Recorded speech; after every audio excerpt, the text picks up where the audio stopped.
पाठ पुस्तक है आपकी हिंदी की वाटिका, उसमें पाठ है जिसका नाम है भक्तिनीत माधुरी, और उसमें कवि हुए हैं जिनका नाम है रसखान। उन्होंने सवैया के माध्यम से बाल कृष्ण लीलाओं को किस प्रकार से शोभित किया है और यह बताया है कि कृष्ण ने बाल में किस प्रकार की लीला है और उस समय उनका जो बचपन था वो कैसा था।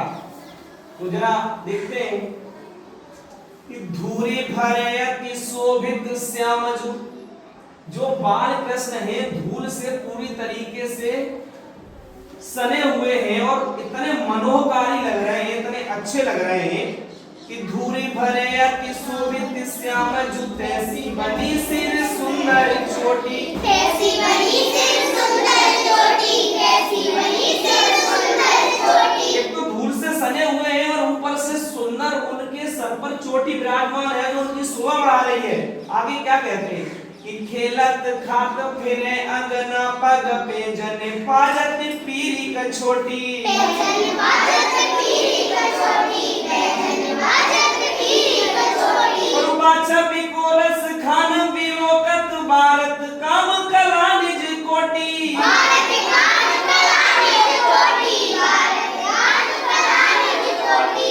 काग के भाग बड़े सजनी, हरे हाथ सुले गयो माखन रोटी, हाथ सुले गयो माखन रोटी, हाथ सुले गयो माखन रोटी। रसखान जी कहते हैं कि ऐसे कृष्ण जो अपने बचपन में मिट्टी धूल से सने हुए हैं और उनकी शोभा इतनी शोभायमान लग रही है, ऊपर से सर पर चोटी है, लंगोट धारण किए हुए, पैर में पेजनियां बांधे हुए और आंगन में खेल रहे हैं।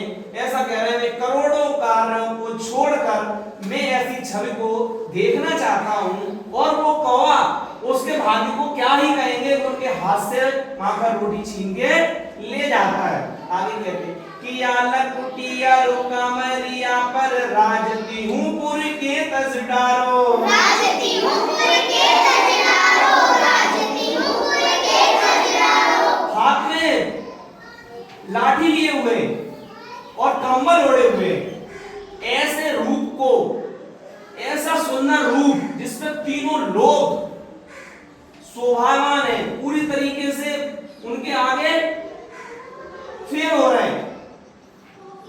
आगे क्या कहते हैं कि आठों सिद्धि नवनिधि के सुख, नंद की गाय चराए विसारो, नंद की गाय चराए विसारो, नंद की गाय चराए विसारो। आठ सिद्धियां नौ निधियां भी आ जाए फिर भी नंद की गाय को चराने के बराबर सुख प्राप्त नहीं देती है।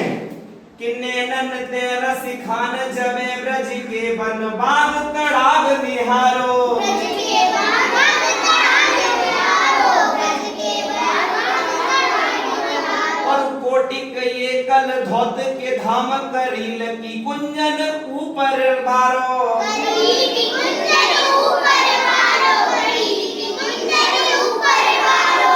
रसखान जी कहते हैं कि ऐसे सुंदर बाग बगीचे और तालाब जिनमें कीकर के वृक्ष खड़े हुए, उन कीकर के वृक्षों पर इतनी शोभा दिखाई दे रही है कि मैं करोड़ों के महलों को भी न्यौछावर करके उन पर सो जाऊं। समझ में आ गई कि नहीं?